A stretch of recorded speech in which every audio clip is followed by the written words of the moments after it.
4절부터 7절 말씀이에요. 네, 신약성경 322페이지에 있습니다. 찾으셨으면 우리 한 목소리로 같이 읽습니다. 4절부터 7절 시작. 주 안에서 항상 기뻐하라. 내가 다시 말하노니 기뻐하라. 너희 관용을 모든 사람에게 알게 하라. 주께서 가까우시니라. 아무것도 염려하지 말고 다만 모든 일에 기도와 간구로 너희 구할 것을 감사함으로 하나님께 아뢰라. 그리하면 모든 지각에 뛰어난 하나님의 평강이 그리스도 예수 안에서 너희 마음과 생각을 지키시리라. 아멘, 아멘. 항상 기뻐하라. 너무나 잘 아는 말씀이죠. 이것은 암송하지 않으려 해도 우리의 마음과 또 뜻이 다 함축되어 있는 참 귀한 약속의 말씀이죠. 항상 기뻐하라.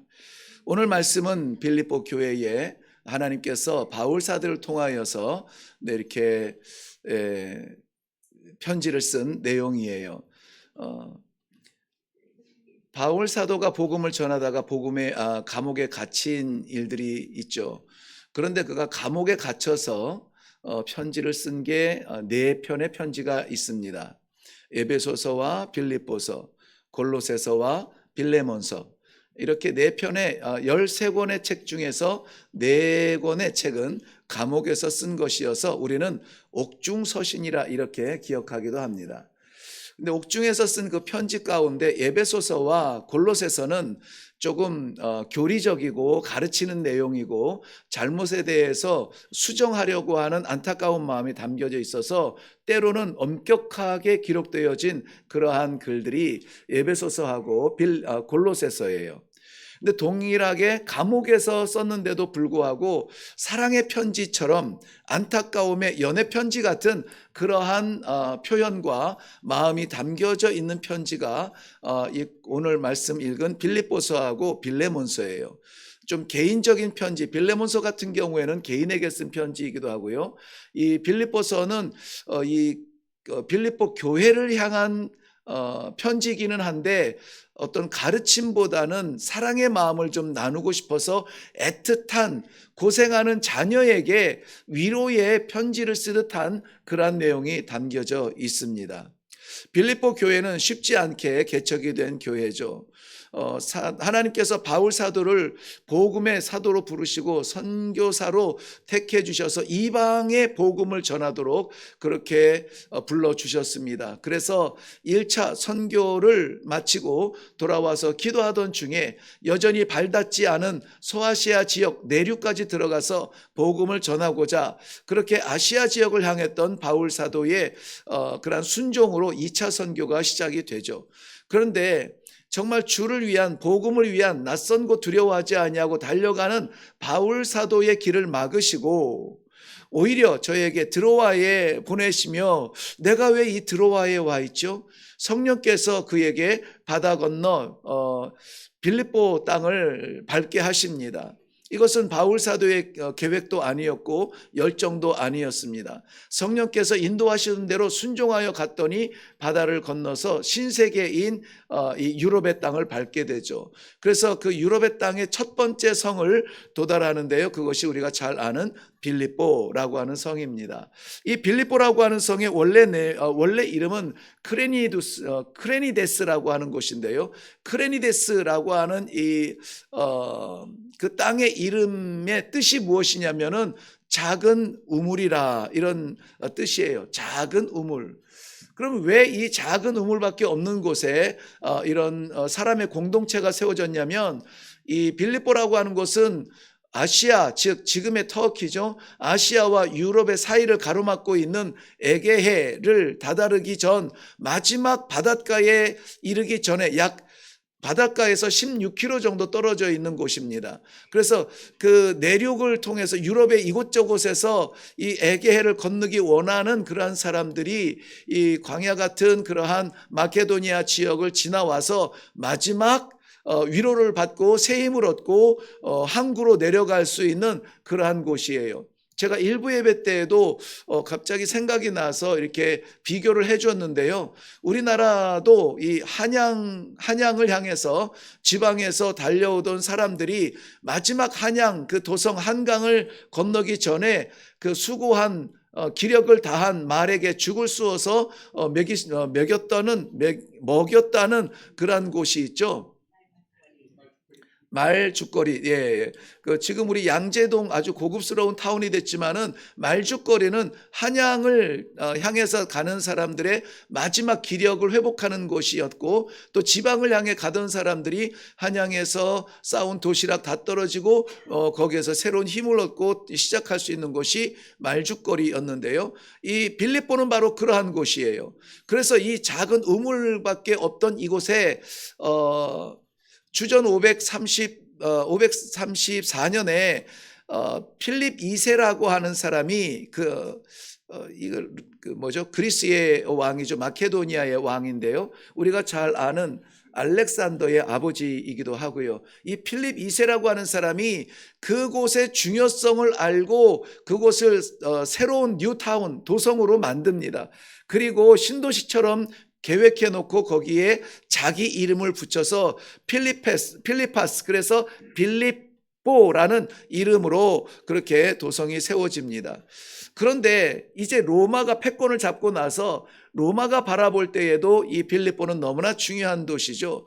그래서 이 로마의 패권, 즉 로마의 제국을 다스리기 위하여서 에게이를 건너서 아시아와 또 아프리카에까지 그 통치 수단을 삼으려면은 이 군사들의 재빠른 이러한 이동과 수단이 필요한데요. 이 빌립보는 이런 모양을 보았을 때도 중요한 군사 도시로 필요했던 것이죠. 그래서 이 이탈리아라고 하는 그 반도죠. 그 반도의 중심에 있는 로마를 중심으로 해서 이태리 외에 그 지배하고 있는 그 피지배국 가운데에서 로마의 시민권을 받을 수 있는 도시가 바로 어디냐면은 이 빌립보라는 곳이었어요. 그러니까는 이 빌립보는 어떤 이 아주 중요한 거점으로 세워서 그곳은 이제 뭐 중요한 힘쓸 수 있는 현역들이야 로마를 중심으로 해서 이태리를 지켜야 되지만 그 흩어진 곳의 중요한 지역마다 은퇴한 군인들 또 은퇴한 정치인들 이런 사람들이 가서 영향력을 끼칠 수 있도록 그렇게 아주 중요한 도시로 만든 곳이 어디냐면 이 빌립보예요. 그렇기 때문에 로마 제국의 속국으로 있으면서 로마를 향해서 어떻게 끈 한번 이어볼까 발 한번 디뎌볼까 했던 사람이 1차 관문으로 삼을 수 있었던 소망의 땅이 어디냐? 이 빌립보였던 것이죠. 그래서 속국 가운데에서도 능력 있는 사람들, 돈 많은 사람들, 또 이 정치적 야망이 있던 사람들, 이 사람들이 그 원로들을 만나기 위해서 좀 정착하면서 안면이라도 익히고 싶은 곳이 바로 이 빌립보였는데요. 그렇기 때문에 이 빌립보는 굉장히 화려한 도시고 굉장히 정치적으로 영향력이 있는 도시고 그렇기 때문에 이 빌립보는 각 지방 지역마다 와서 어떻게 한번 만나게 해주세요. 어떻게 한번 나아갈 수 있도록 좀 힘을 실어주세요. 뭐 우리나라로 표현하면 부적들 붙이고 막 이 신발에 깔고 막 자기들이 각각 섬기면서 고향을 떠나올 때 꿈을 가졌던 그 모든 우상들이 다 모여 있는 곳이 어디냐? 이 빌립보예요. 그러니까 빌립보는 능력 있는 사람, 그 꿈이 있는 사람, 비전이 있는 사람, 이런 사람들이 모이는 데이기 때문에요. 디아스포라처럼 흩어져서 겨우겨우 살아가는 그러한 장사를 목적으로 해서 살아가는 그러한 사람들이 유대인들이 발붙이기가 쉽지 않았어요. 그래서 바울 사도가 이 빌립보에서 기도하려고 하지만은 유대인들이 남자 10명만 모이면은 만들 수 있는 그러한 회당이 없었다는 거죠. 그 회당 없는 그러한 빌립보에서 바울 사도가 기도하기를 원했는데 성 안에서는 아무리 찾아봐도 기도할 처소가 없었어요.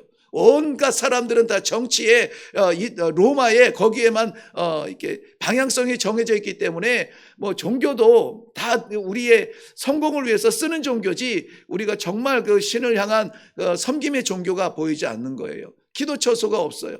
그래서 오늘 본문에 보면은 사도행전 16장 17장의 내용에 보면은 바울 사도가 기도의 처소를 찾기 위해서 문 밖으로 나가니 그랬어요. 이 문 밖은 우리 대문 밖이 아니라 성문 밖이에요. 성문 밖에 나가니 거기에 강이 흐르는데 거기에서 여인들이 모여서 물들이는 그 옷감을 씻고 있단 말이죠. 거기에서 만난 사람이 누구죠?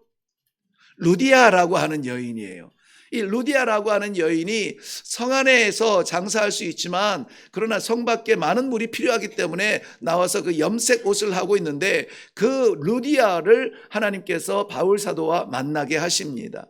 우연은 아니에요. 왜냐하면 루디아가 마음을 활짝 여는 것은 이미 그가 이 빌립보에 오기 전에 에베소에서 바울 사도가 3년 반 동안 복음을 전할 때에 그 주변 지역에서 복음을 듣지 못한 사람이 없었다라고 성경이 기록하던 그 영역에 있었을 때에 이미 복음에 대해서 들었고 유대인들의 회당에 대해서 예배에 대해서 들었을 터이라 바로 그 당사자를 만난 거예요.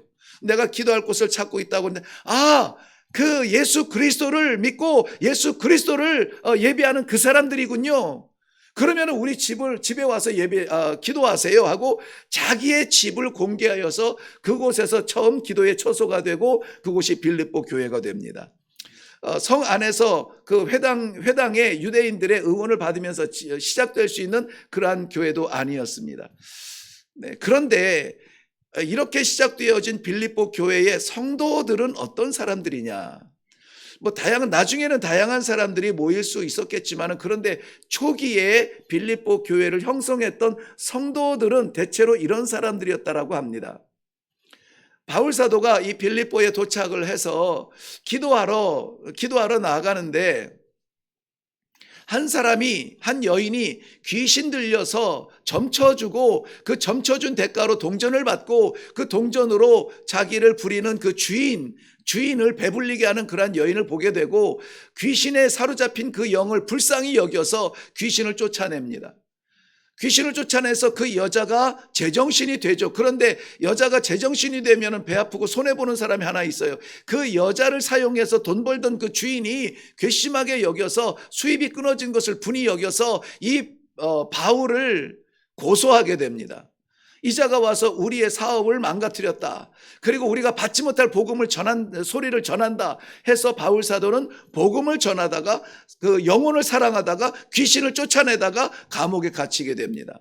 그런데 감옥에 갇혔을 때 억울하지 않아요? 우리들 예수 믿겠다고 작정하고 헌신하고 이렇게 도와주는데 우리에게 좋은 일이 아니라 오히려 감옥에 갇히고 그러한 일에 처한다면 우리는 아마 괴로워서 이거 정말 하나님이 나를 사랑하시는 건가 계시는 건가 아마 그 배신감에 괴로워할 것이에요. 그런데 그런 이유로 감옥에 갇힌 바울과 실라는 그 감옥에서 오히려 찬양하고 오히려 기도하고 있었습니다. 그런데 그 찬양과 기도의 울림이 하늘을 진동하고 성경에 보면은 그 땅이 진동하여서 옥문이 열리고 손과 발을 묶었던 이 착고가 다 풀어져 버렸어요. 그러니까는 죄수들은 영문도 모른 채 자유다 그러고 막 뛰쳐나가는데 그걸 지켜야 되는 간수는 어떻게 합니까? 아이고 이제 난 죽었다. 이 뿔뿔이 흩어져 도망가는 저 사람들을 잡지 못하면 나는 책임을 다하지 못한 책임을 물어서 죽게 될 것이다. 그 고통의 고문과 신문을 당하느니 그냥 여기서 끝내자 하고 스스로 자결하려고 몸을 구부릴 때에 바울 사도가 외칩니다. 아니요 자결하지 마시오. 우리가 다 여기에 있습니다. 놀라운 일이죠. 감옥에 있는 사람들은 죄의 무게를 떠나서 다 감옥 밖으로 나가고 싶어 하죠. 그런데 자유의 몸이 되어서 착고가 기적처럼 다 풀리고 옥문까지 열어줬는데 나가지 않다니.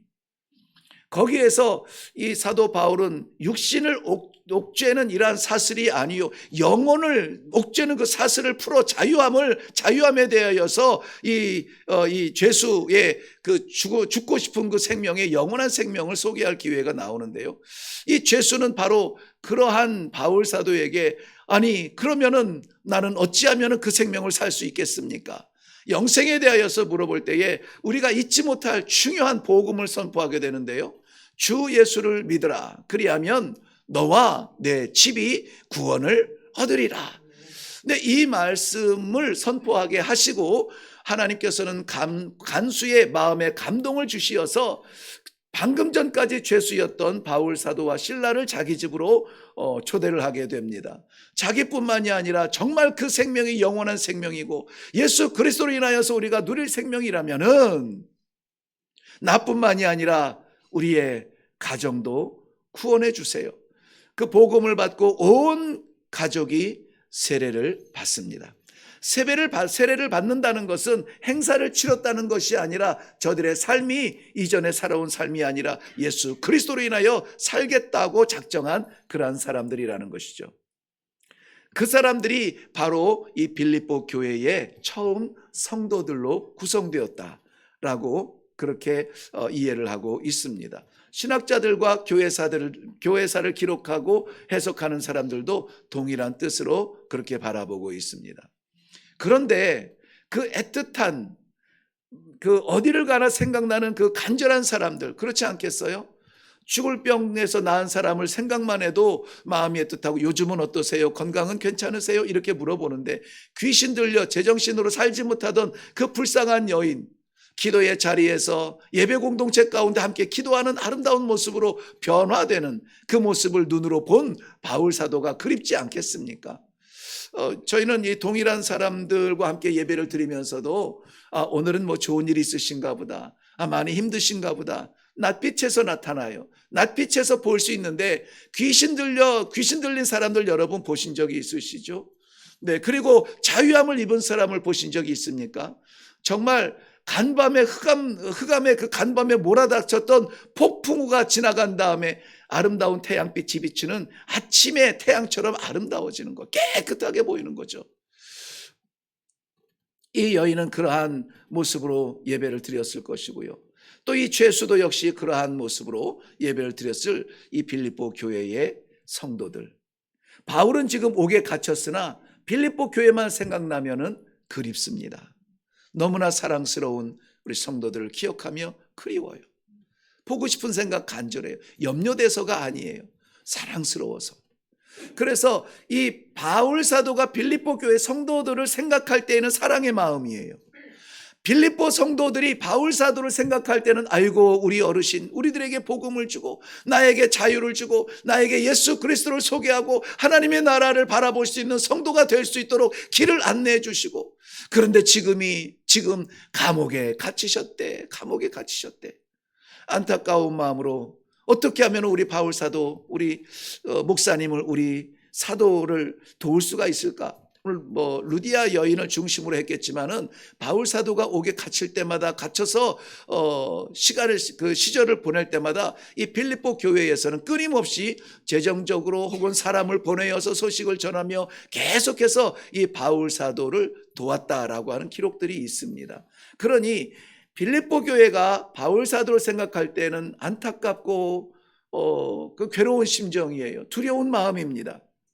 그런데 염려하는 그들을 향한 바울 사도의 마음은 사랑의 마음이에요. 괜찮아요.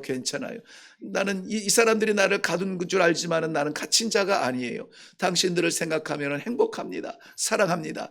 그 사랑의 마음으로 기록된 것이 이 빌립보서라는 것입니다. 근데 저는 오늘 설교한 절반 부분을 할애해서 바울과 빌립보 교회의 관계에 대해서 이야기했습니다. 이 정도 관계가 되면은요, 그 사랑의 마음은 잊을 수 없는 사랑이에요. 그리고 그 지도자의 안타까운 상황을 바라보면서 염려하는 그 마음은 정말 내 마음에 염려가 되는 듯한 그러한 고민의 날들이라는 것이죠. 그것을 해소할 수 있는 방법이 오늘 본문에 있는 말씀이에요. 자, 오늘 이 본문의 말씀을 통하여서 우리들 마음에 염려가 있거든 해소가 되어지고 씻어지고, 우리의 마음에 사랑이 있거든 배가 되어져서 오늘 이 본문에 나타나는 바울 사도의 심령으로 우리의 신앙이 성숙해지는 놀라운 그러한 좋은 복된 소식이 나누어지기를 주님의 이름으로 축원합니다. 먼저 이 바울 사도는 항상 기뻐하라 이렇게 말씀을 하셨어요. 항상 기뻐하라. 기뻐하라라는 말은 두 번이나 반복이 되는데요. 항상 기뻐하라. 이 기쁨은 우리 의도적인 감정적 표현은 아니에요. 세상이 줄 수 없는 기쁨을 말합니다. 이 기쁨은 우리가 옥에 갇혔다고 해서 슬픔이 되어지고 또 자유케 됐다고 해서 기쁨이 되어지고 병 걸려서 이해할 수 없도록 내가 고통을 당한다고 해서 괴로움에 눈물이 나고 거기에서 기적 같은 치유함을 입어서 우리가 행복하고 이런 변덕스러운 기쁨이 아니라 조건이 있죠. 전제가 있습니다. 어떤 기쁨인가요? 항상 기뻐하라. 항상 기뻐하라. 항상 기뻐할 수 있는 이 기쁨이 우리에게 있습니다. 왜냐하면은 그거 정말 우리한테 있어요? 이렇게 말하고 싶은데요. 우리 서로의 얼굴을 보면은 정말 저분이 항상 기뻐하는 삶을 살 수 있을까라고 하는 궁금증이 생기기도 하지만 변할 수 없는, 우리가 말을 바꿀 수 없는 진리가 우리 안에는 있어요. 무엇이냐면 주 안에서 항상 기뻐하라. 주 안에 있다면 우리의 삶은 항상 기뻐할 수 있어야 돼요. 실패해도 기뻐할 수 있어야 돼요. 왜 그렇습니까? 주님은 실패하지 아니하시기 때문에. 그 주님이 나를 다스리시고 나의 주권자가 되어주신다면 우리 주님은 실패하지 않아요. 그러니까 우리가 실패하고 성공한 것이 중요한 것이 아니라 내 안에 주님이 있는 것이 중요하다니까요. 지난주에 우리 설교를 하면서 성령이 있다면 그 자리는 끝자리가 아니다. 성령이 있다면 하나님의 시작의 자리다. 끝났다고 좌절하고 땅바닥 치는 것은 성령 없는 사람이다. 뭐 기억하시는지 모르겠지만은 그러한 줄기로 말씀을 드렸어요. 오늘도 그 말씀을 이제 삼위일체 하나님을 우리가 동일하게 생각할 수 있지만 주 안에 있는 성도는요 항상 기뻐할 수가 있습니다. 이해되지 않는 우리의 기독교인들의 장면이 있죠. 장례식에서 예배를 드리고 찬송을 드리고 격려를 하면서 위로하는 그러한 예배예요. 장례식에서 우리는 그 인간적 헤어짐에 대한 안타까움으로 위로는 할 수 있지만 좌절하지 않습니다. 죽었다고 끝났다고 아이고 이제는 어쩌나 저쩌나 하지 않습니다. 왜냐하면 하나님의 약속하신 영원한 세계가 시작되었기 때문에 오히려 나도 가기를 원합니다. 나도 가기를 원합니다. 내가 바라보는 그 천국 우리 잊어버리지 않기를 원합니다. 찬송하며 예배를 드릴 수가 있는 것입니다. 사랑하는 성도 여러분 모두에게 이 시간에 우리 주와 함께하는 놀라운 축복이 있기를 주님의 이름으로 축원합니다. 고린도후서 6장 10절 말씀에 보면 바울 사도는 우리는 근심하는 자 같으나 항상 기뻐하고 가난한 자 같으나 많은 사람이 부유하게 하고 많은 사람을 부유하게 하고 또 아무것도 없는 자 같으나 모든 것을 가진 자로다. 계산이 안 맞는 삶을 사는 사람 간단하게 말하면요 없는데 부유하다, 충분하다는 거예요. 망했는데 소망을 본다는 것입니다. 오히려 많은 사람을 부유하게 하는 그러한 존재라. 우리한테 있어서가 아니에요. 천지를 지으신 하나님을 내 아버지로 믿기 때문에 그 아버지가 내 안에 계시기 때문에 내 주머니 비었다고 아쉬워하지 않습니다. 우리의 심령이 채워짐으로 말미암아 오히려 다른 사람을 부유하게 채워주는 그러한 삶을 산다는 것입니다. 사랑하는 성도 여러분, 이러한 사람들은 어떤 사람들이냐면은 하나님의 통치를 받는 말씀의 사람들이에요. 말씀, 이것은 우리가 체감적으로 느낄 수 있는 가장 빠른 길은 말씀 앞에 순종하는 것밖에 없습니다. 바울 사도가 그 말씀 앞에 순종하였더니 오늘 이렇게 이 말씀을 감옥에 있으면서 기쁨을 이야기할 수 있고 감옥에 있으면서 축복할 수 있는 그러한 삶을 사는 거예요. 그러한 삶을 부러워만 하지 마시고 우리도 이 시대에 부름받은 바울처럼 살기 원하여 이 시대에 좌절하는 사람들을 향하여 소망을 말하며 이 시대에 죽어져가는 그런 쪼개진 삶을 향하여서 하나가 되어 하나님을 찬양합니다 말할 수 있는, 선포할 수 있는 성도가 되려면 우리는 어찌해야 됩니까? 주 안에서 항상 기뻐해야 된다는 것이에요.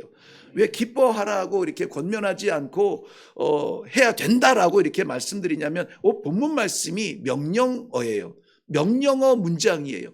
오늘 세 가지 명령이 나오는데 첫 번째 명령이 기뻐하라. 기뻐하라. 그러므로 이것은 선택의 말이 아니에요. 내가 불안할 때에 뭘 생각해야 되냐면 내가 왜 이렇게 불안하지? 이 문제가 해결해야 되는데 문제의 원인을 찾는 것이 아니라 내가 누구인지를 생각해야 돼요. 하나님 이럴 때 나는 어떻게 해야 좋습니까? 하나님한테 물어보고 하나님께서 이미 말씀하셨죠. 주 안에 있으면 내가 기뻐해야 되는 순간입니다. 기뻐하라고요. 기쁨은 하나님과의 관계 속에서 우리에게 주신 놀라운 세상이 이해할 수 없는 명령이라는 사실입니다. 우리는 어쩔 수 없이 육신을 가지고 살아가면서 종종 어렵고 힘든 때를 만나 이 기쁨을 잃어버릴 때가 있습니다. 누구나 다 그렇죠. 저도 마찬가지입니다. 저도 어렵고 정말 힘들고 괴로울 때는 불쑥불쑥 울분이 솟아오르고 화가 치밀어 오르고 어찌할 수 없는 인격체에 무너지고, 그럼에도 불구하고 하나님께서 말씀에 또 말씀을 주시어서 내가 아니라 아버지께서 살게 하시는 삶을 살아야지, 나 산다고 뭐 될 거 있겠나, 하나님이 살리셔야 영광의 삶을 살지. 어떻게 보면은 저의 욕심이기도 한데요, 저는 하나님 나라에서 잘 살고 싶어요. 지옥에서 영원히 살고 싶지 않아요. 그래서 저에게는 그 소망이 있기 때문에 어떻게 해서든지 그 자리로 불러주시는 하나님 바라보는 게 낫지, 여기 봐라 저기 봐라 이거 좋지 저거 좋지 나를 유혹하고 딴 생각하게 하는 사탄의 유혹, 만물을 준다 할지라도 나는 그거 안 잡을 것 같아요. 우리 성도들도 동일한 마음으로 기도할 수 있기를 바랍니다. 기뻐해야 되는 것은 명령이라고 했고, 두 번째 명령을 보면은요, 너희 관용을 모든 사람에게 알게 하라. 지금 제 톤이 조금 높죠? 네, 우리 그 마이크가 있는데도 이 어르신들을 뵈면은 한 단어라도 좀 이렇게 전달을 하고 싶어서, 제가 제 설교 동영상을 안 보고 다른 사람 설교도 잘 안 보는데요. 어제 이제 8시쯤 마지막 신방 집을 마치고 집에 갔는데, 집사람이 지혜롭게 신방 다녀올게요 하면서 출발하면서 우리 교회 주일 예배 동영상을 인터넷을 틀어놓고 그리고 이제 온 거예요. 그랬더니 그 주일 예배 동영상 1시간 한 10분 정도, 1시간 10분 정도의 예배를 다 드리고, 또 감사하게도 우리가 조작하지 않았는데 그 다음 설교가 바로 이어서 나오게 돼 있는 거예요. 그래서 어쩔 수 없이 들어가자마자 어제는 좀 익숙한 사람이 TV에서 나오길래 이렇게 봤더니 이제 제가 거기서 막 설교를 하고 있어요. 중간에 끌 수가 없잖아요. 어머니가 보고 계시니까는. 참 감사하다, 은혜가 있다 막 이러면서 할렐루야 아멘 하면서 하는데, 제가 돌아서 나갈 수도 없고 끌 수도 없고, 그래서 뻘쭘하게 앉아서 저도 제 설교를 들었는데요, 우리 성도들이 정말 너무 귀하더라고요. 네, 오늘 와서 그 얘기를 좀 꼭 드리려고 했어요. 야, 그렇게 듣기 싫은 목소리는 난 또 태어나서 처음이에요. 야, 목소리가 허스키한 것도 아닌데 어쩜 그렇게 아주 그냥, 아이고 싸납기도 하고 막, 정말 목소리가 왜 저는 이렇게까지 안 좋은 줄 몰랐어요. 그래서 모르니까는 이렇게 했겠죠. 그래서 설교를 조금 이렇게 부드러운 목소리로 해야 되겠다, 점잖게 해야 되겠다 했는데, 서론부터 이렇게 톤이 올라가다 보니 정신을 다시 잃었네요. 아니, 제정신으로 돌아갔네요. 다시 정신을 잃고 점잖게 좀 말씀을 드리면, 두 번째 명령이 있습니다. 그때는 나누어라예요. 나누어라. 이것은 뭐냐면은 관용을 사람들이 좀 알 수 있도록 나누어라는 거예요. 관용이 뭡니까? 용서하는 마음이에요. 받은 대로 갚지 않는 아버지의 마음이죠. 자기를 침뱉고 자기를 때리고 자기의 가시관을 씌우는 그러한 조롱 속에서도 옆구리에 창을 꽂아대고 손과 발에 못을 박아대는 그들, 마지막 남은 한 조각 그 속옷마저 뺏어서 저들끼리 이 전리품이다 해가지고 제비 뽑는 그들을 바라보면서, 아버지 저들의 죄를 용서하여 주옵소서. 자기들이 하는 게 무엇인지 알지 못합니다. 우리 요번에 이제 그 부활절 전에 고난주간에 다시 이 말씀은 나누겠지만요, 저들이 자기가 뭔 짓을 하는지 알지 못해요. 그러니 아버지 용서해 주세요. 이게 관용이에요. 세상 사람들이 흉내낼 수 없는 관용이에요. 오늘 하나님께서 속 좁은 우리에게 관용을 사람들이 알게 하라. 보여주지 않으면 몰라요. 행하지 않으면 몰라요. 정말 예수 믿는 사람은 이렇게 살아도 되는 거야? 너 괜찮겠어? 라고 우리에게 그런 마음이 있다고 간직한다고 100마디 말을 하는 거 아무 소용이 없다고요. 그것을 사람들로 하여금 알게 하라는 거예요. 알게 하라. 오늘 우리 사랑하는 성도 여러분, 우리 하나님으로부터 이 예배 후에 파송받는 그 삶의 자리마다 이 관용, 예수 그리스도의 용서와 관용이 여러분을 통하여서 여러분의 가정에, 여러분의 이웃에 향기처럼 나타나는 아름다운 나눔이 있기를 주님의 이름으로 축원합니다. 예수님은 오늘도 우리를 보내실 때에 너희는 세상의 빛이요 소금이라고 말씀하시면서 보내세요. 빛은 우리가 전등을 켜서 이 전등을 바라보지 않는다고 했습니다.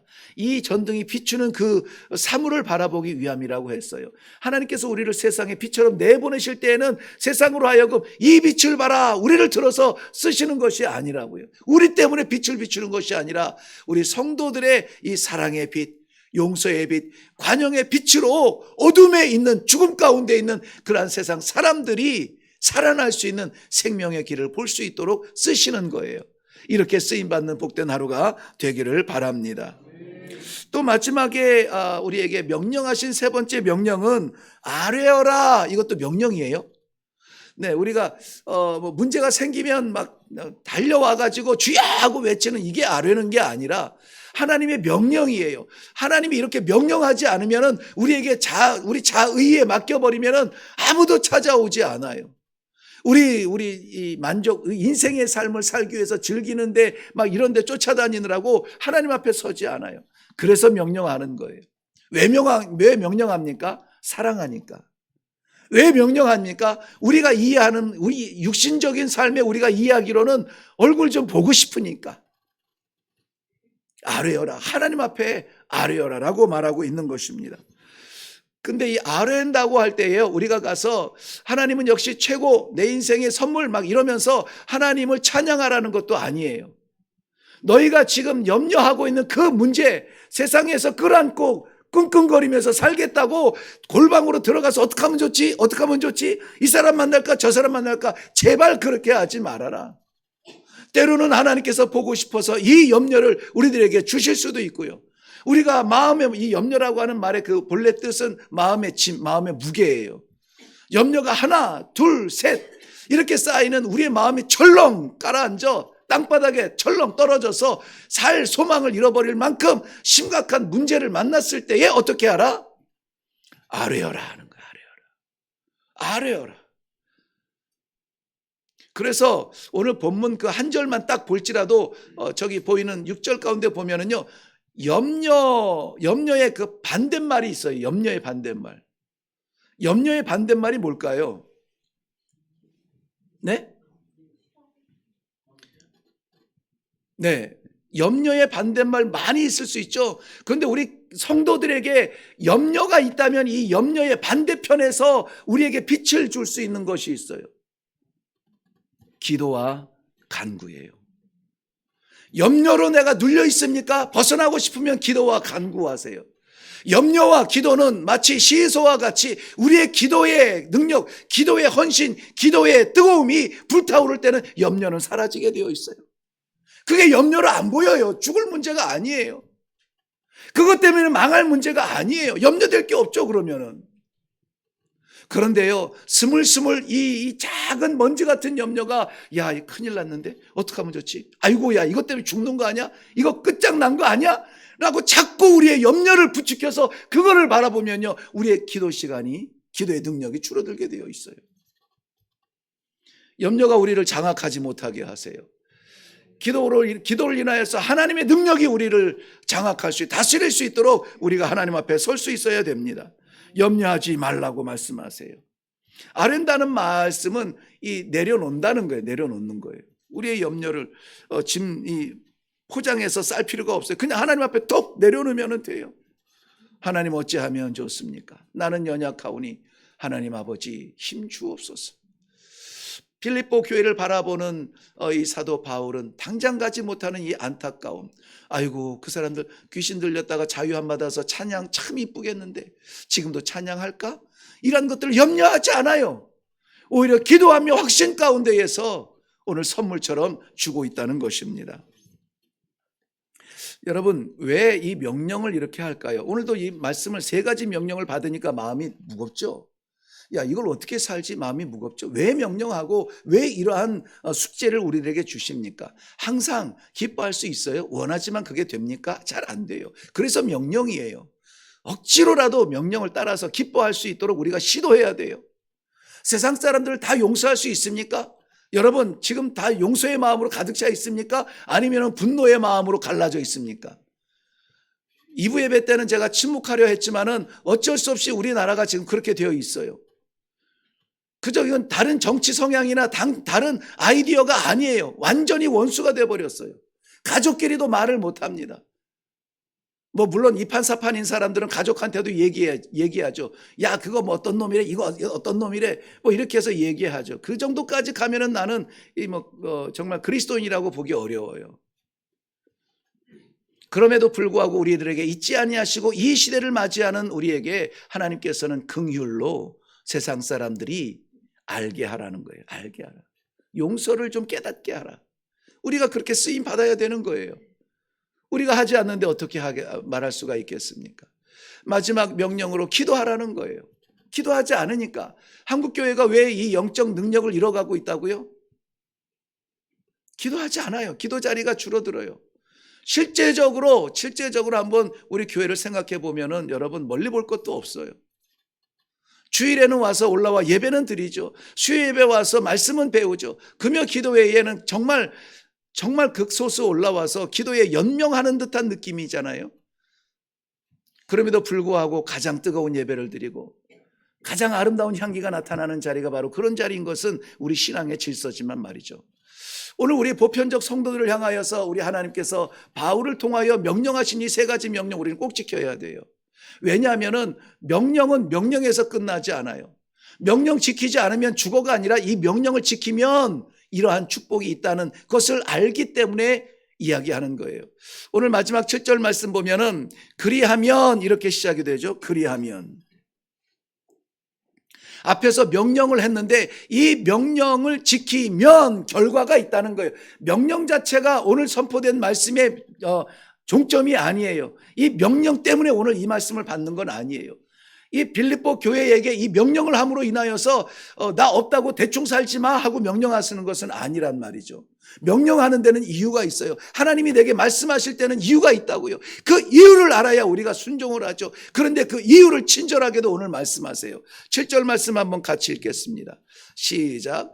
그리하면 모든 지각에 뛰어난 하나님의 평강이 그리스도 예수 안에서 너희 마음과 생각을 지키시리라. 아멘, 아멘. 이 명령을 지키면 어떻게 된다고요? 하나님이 너희를 지킨다는 거예요. 보호받지 못합니까? 불안합니까? 경제가 엉망이어서 망할까 봐 두렵죠? 정치가 엉망이어서 우리 대한민국의 미래가 걱정이 되죠? 누가 지킵니까? 하나님이 지키셔야 돼요. 하나님이 지키셔야 돼요. 우리가 하나님의 말씀을 1.1획도 변하지 말라는 하나님의 엄미하신 명령 앞에 하나님의 말씀이라고 믿는다면은 이 명령을 따라서 우리가 순종하면 그리하면 하나님이 지키시리라. 어떤 하나님의 무엇이요? 하나님의 평강이. 모든 지각에 뛰어난 다 아세요. 모르는 게 하나도 없으세요. 제발 하나님을 무시하지 좀 마세요. 하나님이 몰라서 이 지경으로 두지 않아요. 우리 하나님은 불꽃 같은 눈동자로 감추어진 내 심령도 아신다고요. 하나님은 아세요. 모든 지각에 뛰어나신 탁월하신 하나님의 평강이 너희를 지키시리라. 하나님의 이 평강은 세상에 줄 수 있는 평강 아니요.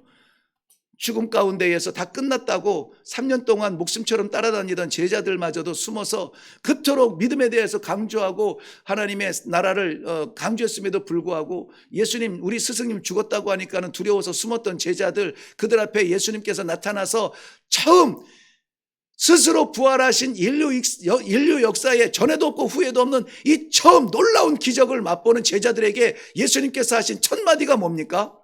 너희에게 평강이 있을지어다. 너희들에게 평강이 있을. 그것도 숨을 내쉬면서요.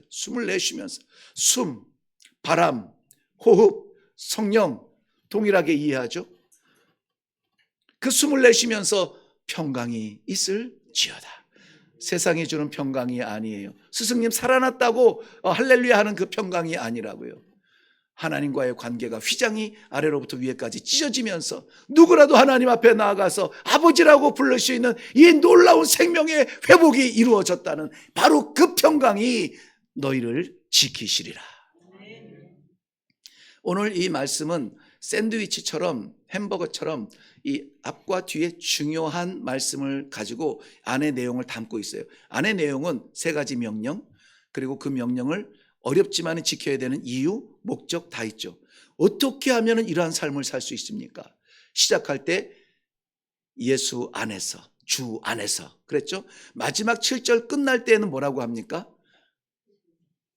그리스도 예수 안에서, 예수 안에서. 우리 예수 안에서 이 길을 함께 걷는 축복이 있기를 주님의 이름으로 축원합니다. 기도하겠습니다. 가정을 둘러보아도 몇 가지 넉넉하지만 그러나 본질적인 불안함 때문에 기쁨을 누릴 수가 없습니다. 예배를 드리지만 하나님의 영원한 그 이름을 찬양하면서도 우리의 삶에 온전치 못함을 인하여 부끄럽습니다. 그럼에도 불구하고 하나님께서 사랑하는 귀한 백성들에게 오늘 이 말씀을 허락하신 것은 예비하신 하늘의 복으로 하나님의 평강으로 우리를 마지막 시대에 이 온통 나라가 연기에 뒤집어 쌓여 있고 온통 나라가 양극간으로 갈라져서 안타까운 마음으로 쪼개진 이러한 가운데 하나님의 평강이 지켜주시기를 원하는 아버지의 마음인 줄로 믿습니다. 이것이 우리의 간증이 되도록 축복하여 주시옵소서. 감사드리며 예수님 이름으로 기도하옵나이다. 아멘.